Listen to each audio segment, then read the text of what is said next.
Do I deserve the Nobel? If you mention great peace. Well, maybe for the Abraham Accords. I don't want to get ahead of myself on this one, but they say for the Abraham Accords. And by the way, speaking of that, we're going to be filling it up. A lot of countries want to come into the Abraham Accords. You know, we have 4. And Biden did nothing on that one, too. It's the same 4. But they're great countries, and they were brave doing it, and it's worked out very well. And we're going to be filling up the Abraham Accords. They're going to be, I think, filling it up very rapidly. Mr. President, this morning in Truth Social Post, you used the words Vladimir, stop. That seemed like a slightly different message, a personal message. What is your level of frustration with President Putin? I didn't like last night. I wasn't happy with it. And we're in the midst of talking peace, and missiles were fired. And I was not happy with it. That's what I meant, and that's, what it said. There's great, enormous opportunity to grow the Abraham Accords. But I would just point to one thing. Of all the leaders in the world today, no leader is working harder to prevent wars or end them than President Trump is right now. That's why we're talking to Iran. That's why we're engaged with Ukraine and Russia. It's the desire to prevent these wars from breaking out and to end the ones that exist already. And again, I just think it's tremendous for our country to be led by a president who desires to bring peace and establish peace and protect peace. So it's hard work. Marco, what would you say?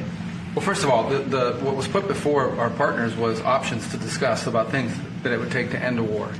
This war is endable.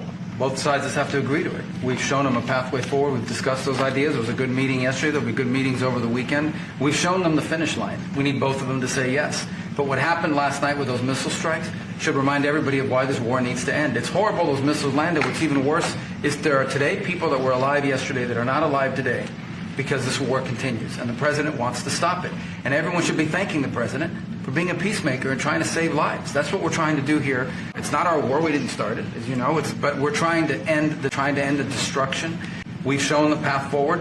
We can see the finish line, but both of them have to get there. We're going to do everything we can to help them get there, but they have to ultimately say yes. And we are using a lot of pressure on both. If you think we're just in there because we're nice people, and we are nice people, but we're using a lot of pressure on both. To move towards an end of this war, U.S. engagement is critical, and President Trump made that possible.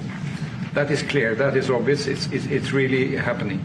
Now, the important thing is that both parties have to know that they have to deliver, and they have to feel the pressure to deliver. Ukraine is under attack. They are defending themselves. We believe very firmly that there needs to be a ceasefire, the initiative taken by the U.S. some time ago. It needs to be respected. And then to move on to something which both parties can own. That is the complicated part in such a dramatic war. And here I believe Europeans and Americans working together, as we do much closer now. I salute the team of President Trump of being, open in that process. We had a good discussion on this today, and then we have to move on, and we cannot lose time because this is too much drama happening. One thing is people losing their lives, but it is a bad thing for Europe, and it's a bad thing for the world to having such a broad conflict going on. It can have ramifications far beyond Ukraine.